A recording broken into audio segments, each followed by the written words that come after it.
Hey friends, Michael Kingswood back at you again with story time. And it's starting to get dark here on Sunday evening in San Diego. I normally record earlier than this, but I didn't this time. Show me. It'll still be out the right time tomorrow on Monday. So not a very eventful week at the Kingswood abode, at least as far as writing goes. Not a super eventful week as far as anything really. It's pretty standard week. Going to work, doing family stuff, and working out, and usual sort of thing. So I guess I won't waste your time. Let's go straight into this week's show. We're continuing with Glimmer Vale, book one of my Glimmer Vale Chronicles, and when last we left off, Radric and Julian had just revealed why they actually deserted from the army and their path that led them into Lyttelton. We'll get more into some details of that in a future book. But for now, at least you know a little bit of the main reason they left. So, and I guess they're not total scumbags. Deserted, but for a good reason. And, we'll see what the mayor and the constable make of it, and if we'll continue the quest or not. And we'll go right into Chapter 17 and Chapter 18. Hey, almost 2/3 of the way through the book. Holy snap. On the bright side, got some good news about the next book, which I'll share afterwards. But for now, I'll leave you in Nathan's capable hands for the next two chapters. Enjoy. Chapter 17. Course Correction. Mayor Brimley sat back in his chair, stunned. Beside him, Constable Mallory's expression had softened. He and the mayor looked at each other for a long minute. "We did not set out to desert, but when High Command gave those orders..." Radric shook his head. "I would not execute such an order, nor would I order my men to." No, I imagine you could not." "The rest of us in the squad left with him," Julian interjected. "And some others from the platoon as well. Disobeying an order gets you the gallows. Not reporting a desertion gets you almost as bad, but weren't none of us who could stomach staying with the unit after that." The constable nodded slowly. "What about Fazel? Or what was it you called him?" "Eisenhoff," Radric replied with a sigh. "Theobald Eisenhoff." "He was a rat from the beginning," Julian said, earning a look of reproach from Radric. "What? He was. You just didn't see it because you were a squad leader as well." Looking back at the mayor, Julian went on. "He had a cruel streak and took matters too far even before things began going downhill. Then the officers found out that he had been stealing. They were going to make an example of him, but he left before they had the chance. Took a few of his cronies with him." "And now here they are," Mayor Brimley grumbled. Grunting, he stood up and turned around to look out his office window. "This town cannot survive under Fazel's domination. He'll drain us dry, and we do not have the resources or know-how to deal with him on our own." Taking a deep breath, he turned back around. "Very well. The job is still yours, if you will do it." "Your Honor, Constable Mallory began. "Would you have done differently in their place, Lucian?" Mallory took a moment in answering. He looked sidelong at Julian and Radric, and frowned. Then, finally, he shook his head. "No, I suppose not. But still, we can worry about the rest after this crisis has passed," Mayor Brimley replied. Mallory nodded, clearly not happy, even if he did understand. For his part, Julian didn't much like the sound of that. The only thing he could think of that they had to worry about later was turning them in, and damned if he was going to risk his life just to be repaid like that. He was just about to open his mouth and say that when the mayor spoke up again. "You understand the constable and I are bound by oath and duty to turn in deserters that we come across. However, if you will rid us of these criminals, we will pretend we did not learn of your past. Are we agreed?" Radric nodded, and Julian followed suit. "Very well, then. I'll leave you to get on with it." Julian and Radric descended the steps at the front of the town hall. Their men, waiting in the street at the foot of the stairs, perked up when they returned. "Is everything all right?" asked Salam. He did not truly sound concerned. "No problem. The mayor is calm again, at least." Julian's words evoked chuckles from the fishing men. "Brimley is highly strung, that's for sure," Rolf quipped. "But he means well. Now what?" That was the question, wasn't it? Julian looked to the east, where the sun was beginning to dip below the mountains. The day was about done. Changing plans, Julian, Radric said suddenly. You're running the training on your own tomorrow. Rolf, Hiram, and Gilroy will assist. Say again? Salam and I are going to take an excursion tonight, and I doubt we'll be back in time to meet the others in the morning. Salam blinked in surprise. Where are we going? Radric pointed toward the end of Main Street, where the brigands had turned right after leaving town. 20 men on horses leave a trail that should be easy to follow. We're going to find their hideout. But Ray, You're still hurt, Julian. You'll slow us down, and you'll be a liability in a fight right now. Now hold on. You know it's true, my friend. Julian wanted to deny Radric's words, but he could not. Even going up and down stairs was a strain, and would be for a number of days yet. Reluctantly, Julian nodded. Radric smiled and clapped him on the shoulder. Don't worry, we'll leave a few of the scum for you to handle. With that, he and Salam set off down the street. Julian couldn't help but chuckle at his friend's bravado. All the same, he felt a pang of something that felt disturbingly close to jealousy as he watched them depart. Twilight was nearing its end as Julian stepped into the tap room. Even though he had been in the Vale for a number of days, he still found it strange how quickly night descended in the valley. He was just as happy to get indoors, since the night's chill was beginning to set in.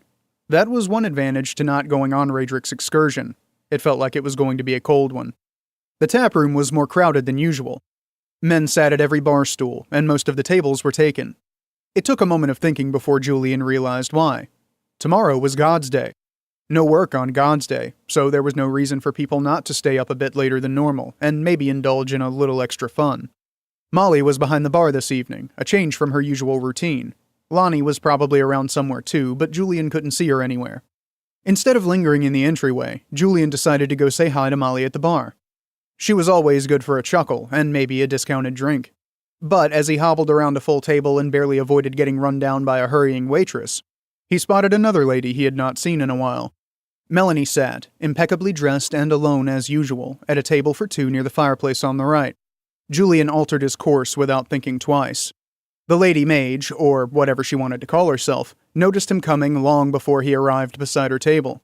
He chose to believe the little toss of her head came from happiness to see him rather than something else, but it was hard to not notice the way she rolled her eyes as he continued toward her table. Well, they say if you want to get close to a woman, it's better to get her dander up than to not cause any emotion in her at all. Julian had always seriously doubted how wise they really were about women, but just then he clung to that thought like a drowning man to a twig. Good evening, Melanie, Julian said. Why do you insist on bothering me, bumpkin? You and your friend got your help, so can you leave me alone, please? Yes, well, about that. First, I'm not a bumpkin. I was born and raised a city boy, if you must know. Second, Julian cleared his throat softly. Our plan didn't turn out so well. No. If sarcasm were gold, she would be able to live like a queen for the rest of her life. No, really, it didn't. But we're moving on to Plan B. There is a chance we'll need to ask for more help, though. She rolled her eyes again, her expression even more annoyed than it had been. But that's not why I'm here.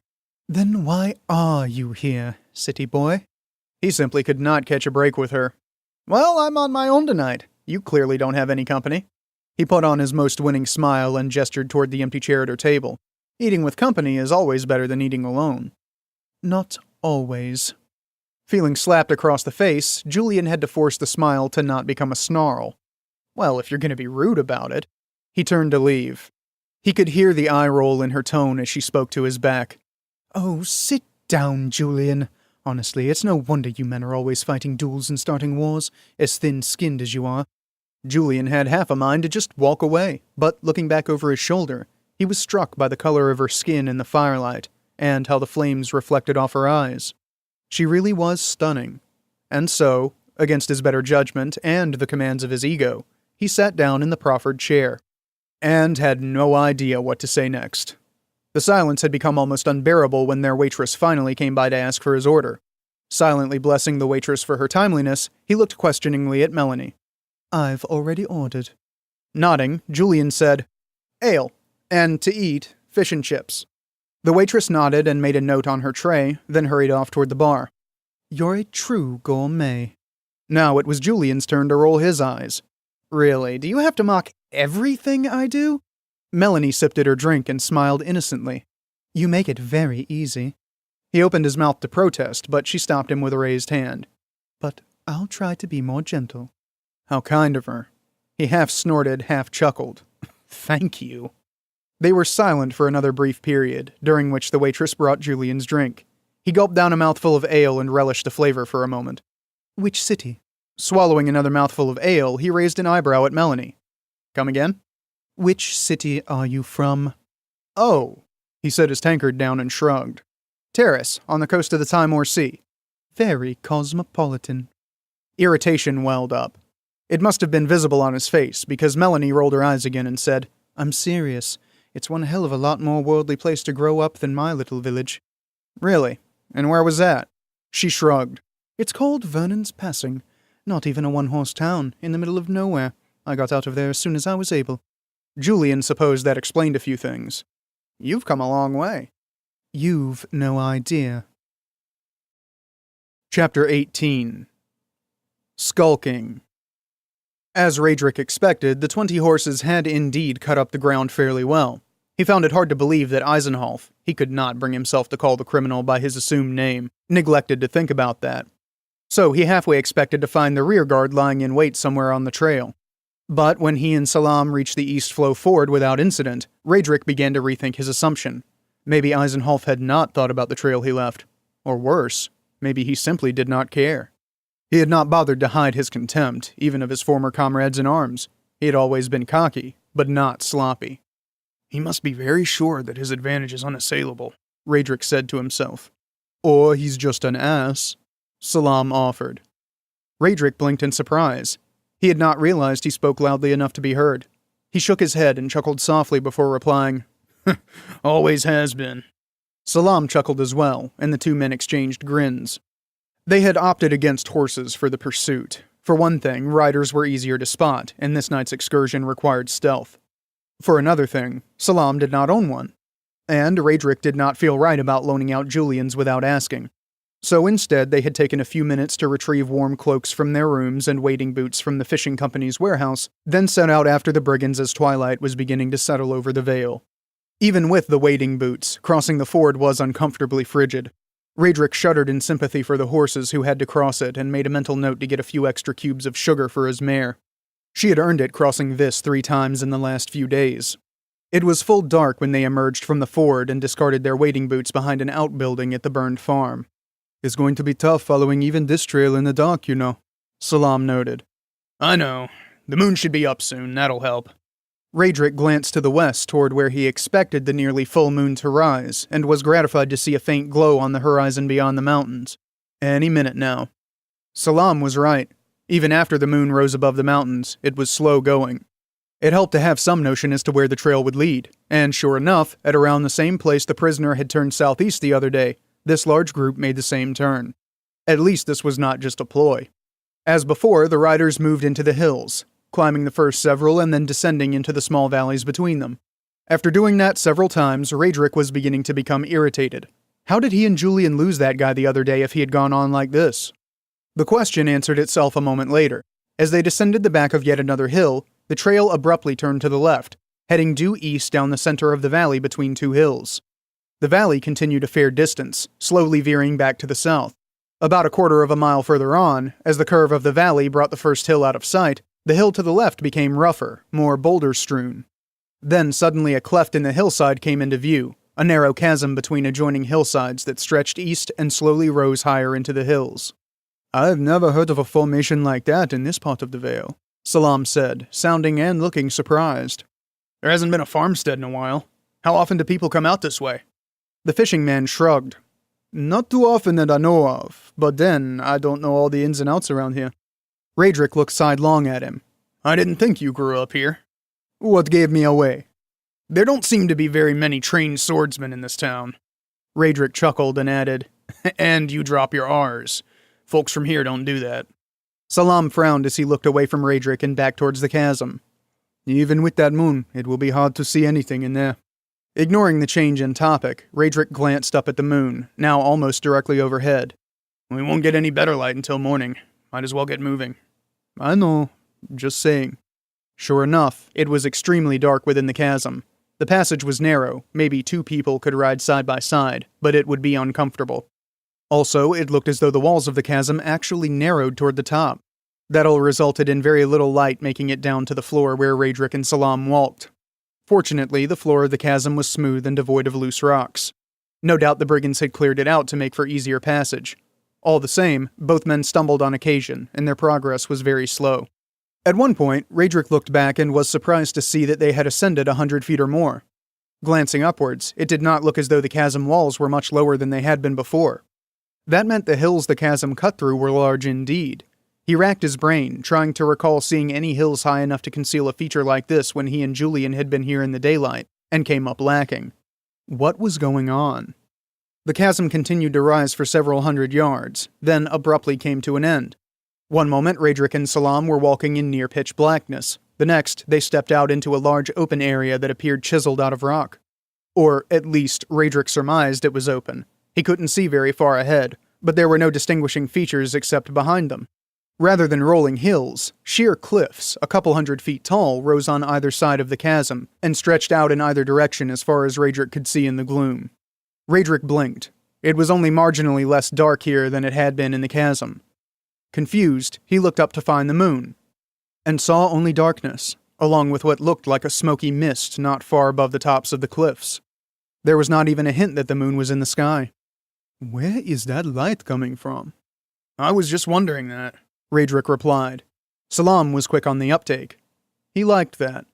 I'm not sure what's going on here, Salam. Do you want to go back? The fishing man looked at Raedric with offended eyes and shook his head. Haven't found what we came for yet. Raedric grinned. They moved forward, away from the chasm. The rider's trail was no longer visible, but there was no doubt which way they had gone. After a short while, Raedric looked over his shoulder and felt a surge of dread. The cliffs were no longer visible. It was as if reality ended in a dark haze and indeterminate distance behind them. Stop, Salam. The fishing man looked at Raedric in confusion. Then he looked back also, and his eyes widened. For the first time, Raedric saw fear in the man's eyes. He was not sure his own did not show the same thing. They hurried back the way they came. After a moment, the cliffs and the chasm opening suddenly emerged from the gloom. Raedric was surprised at how relieved he felt when that happened. He found himself letting out a breath he had not realized he had been holding. Well, at least we can get back. Salam snorted. We can also get turned around completely without realizing it, and lose our way. Raedric pursed his lips. He hadn't thought of that. Eisenhoff's bunch must have a way to safely get back and forth. Maybe we missed something. They went back to the chasm opening and spent several minutes looking carefully around. The cliff walls, the ground, the swirling mist above, nothing escaped their attention. There had to be a way for them to know how to get back. It was Salam who found it, by chance. He stepped back from the cliff face to look at the walls at a different angle. After a moment, he shook his head and threw up his hands. Raedric bit back a curse and turned away. Maybe there was something inside the chasm itself. Raedric! He spun around, his hand going to the grip of his saber. But Salam was alone, squatting down not far from where he had been looking up at the cliffs. He vigorously waved for Raedric to come over. Once he reached Salam's side, Raedric's spirits lifted. Seen from the angle Salam took while squatting, there was a fine silver inlay in the rock floor. It outlined a path about as wide as 4 men walking abreast, which stretched from the chasm exit straight ahead for 20 yards. There it turned abruptly to the right, and stretched away out of sight into the gloom. We weren't going the right way at all, Salam said, a slight quaver in his voice. It's a good thing we turned back when we did. Good job. Raedric stood and found he could still see the path's outline. It was almost as if, having found it once, he was now allowed to see it completely. Allowed by whom was not clear, especially since there was no one else around. But he couldn't shake the feeling that it was designed thus for some reason. Do we go on?